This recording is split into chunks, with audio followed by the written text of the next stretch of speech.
programang ito ay rated SPG. Striktong patnubay at gabay ng magulang ang kailangan. Maaaring may masiselang tema, lengguwahe, karahasan, sexual, horror o droga na hindi angkop sa mga bata. Ikaw ang aking dala sa gabing madilim. Ikaw ang Tuluyan na kayang hindi makausap ni Giselle ang anak niyo si Justin sa huling pagkakataon? Dahil babalik na ito ng US. Magandang araw at eto na nga tayo sa ating pinakaabangan tagpo sa Abot Kamay na Pangarap. Welcome to my channel.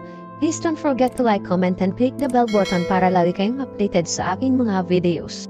Samantala, napag-alaman ni Annalyn kay Ingrid na benefactor ang lolo Pepe niya sa Dream House Pilipinas, isang shelter para sa mga batang inabundo na ng mga magulang, mga batang walang magulang at saka mga batang inabuso, at isa ang lolo Pepe niya sa pinakamalaking benefactor nito.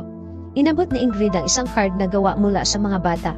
Ikinatuwa naman ito ni Annalyn dahil hindi niya alam na may ganitong ginagawa pala ang lolo niya. Sabi ni Ingrid na gusto sana ng mga bata na bisitahin ang lolo Pepe niya. Kaya lang ay hindi pwede kaya card na lang ang ibinigay nila mula sa mga batang nagmamahal kay Don Pepe kasi namimiss na nila ito. At nabanggit din ni Ingrid na tuwing sasapit ang Pasko ay ang lolo Pepe niya ang Santa Claus nila. Nagpa-party pa ito at namimigay ng mga regalo. Nabanggit din ni Ingrid na sumasayaw ang lolo Pepe niya kaya mas lalong hindi makapaniwala si Annalyn sa mga kwento ni Ingrid. Kaya nga lang, dahil sa nangyari sa lolo niya ay hindi na nila ito makikita at makakasama pa. Sabi ni Ingrid na sigurado siya na namimiss na siya ng mga bata ni Sir Pepe. Kaya wala silang Santa Claus ngayon. Wala nang magsasabi sa kanila na kahit ano pa ang pinagdadaanan nila ay pwede silang mangarap sa dream house. Kaya sana, gumaling na ang lolo mo.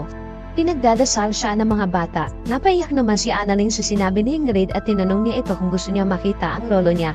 Natuwa naman si Ingrid na makita niya si Don Pepe. Sinabihan ni Annalyn si Ingrid na gusto niyang ituloy ang ginagawa ng lolo niya at siya ang magiging Santa Claus nila ngayong taon.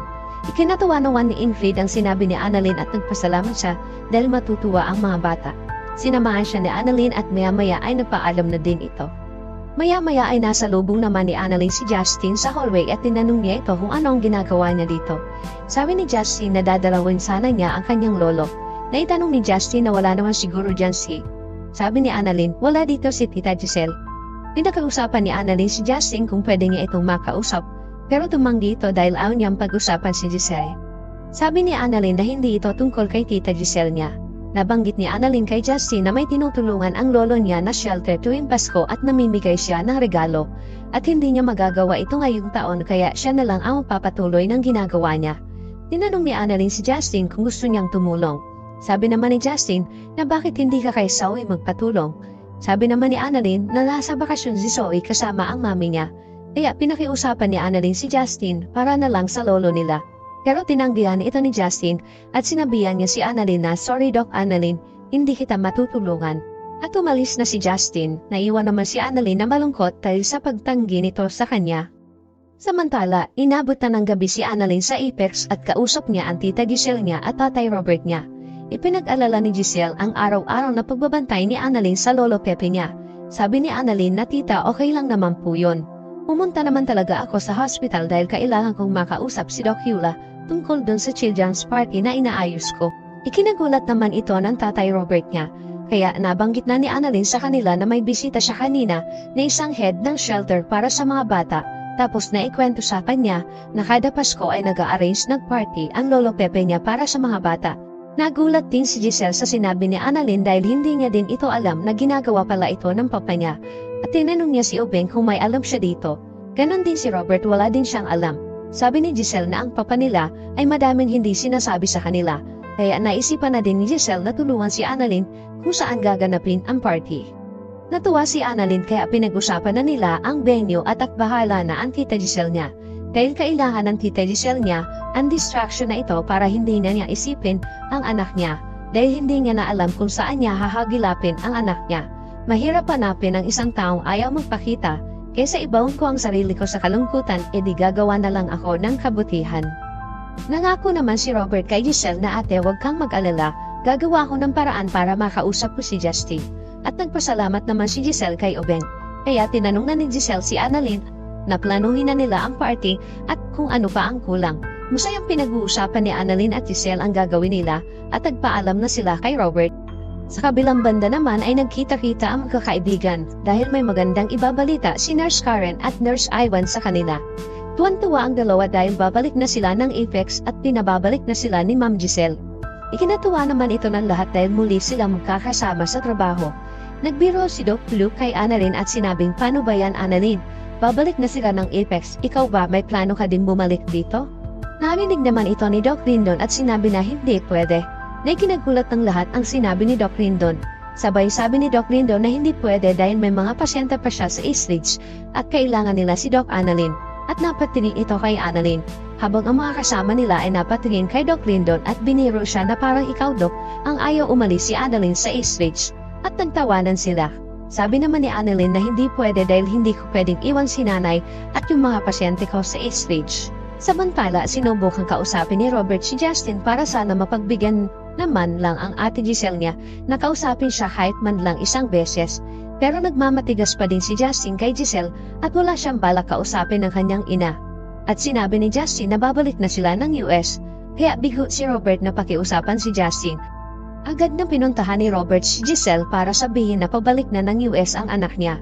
Ikinagulat ito ni Giselle ang sinabi ni Robert at sinabi na ano, pabalik na ng US ang anak ko? Hindi mo man lang agad sinabi, Ubeng. Galit na umiiyak si Giselle dahil wala siyang kaalam-alam na paalis na ang anak niya at hindi man lang niya ito makakausap para makahingi siya ng tawad sa nagawa niya sa kanya. Sabi ni Robert na ate, masakit man marinig, ayaw ka talagang makita ng anak mo. Naiiyak na sinabi ni Giselle na may anak na ako pero ayaw niya sa akin. Or should I just move on? Ganun na lang ba? At napaiyak si Giselle dahil sa sama ng loob niya na ayaw siyang bigyan ng pagkakataon ni Justin na makahingi ng tawad at makausap siya. Naawa naman si Robert sa ate niya, kaya niyakap niya ito. Samantala, sa shelter kung saan gaganapin ang Christmas party na inorganize ni Annalyn para sa mga bata, ay dumating na ang mga kaibigan niyang nurse. Umaasa si Annalyn na darating si Justin dahil nasabihan niya ito kung saan gaganapin ang Christmas party at sana ay mapagbigyan niya ang lolo Pepe niya kahit sa uling pagkakataon. Sabi ni Nurse Ivan, kung hindi pupunta yon, hindi na ako magugulat. Sabi naman ni Nurse Karen, I agree kasi sigurado ako na iniiwasan niya si Ma'am Giselle dahil ayaw niya itong makita. At maya-maya ay tinawag na sila ni Ingrid para pumasok sa loob nang biglang lumating si Justin na ikinatuwa ni Annalyn. Sabi ni Annalyn kay Justin na salamat at nakarating ka. Sabi ni Justin na dumaan lang ako dito para magpaalam sa iyo dahil pabalik na ako ng US ngayon. Ikinagulat ito ni Annalyn kaya pinakiusapan niya si Justin na baka pwede naman magstay ka muna kahit sandali para pasayahin natin ang mga bata. Sige na, para kay Lolo. Umayag naman si Justin na magstay kahit kaunting oras na ikinatuwa ni Annalyn kaya agad na silang pumasok sa loob.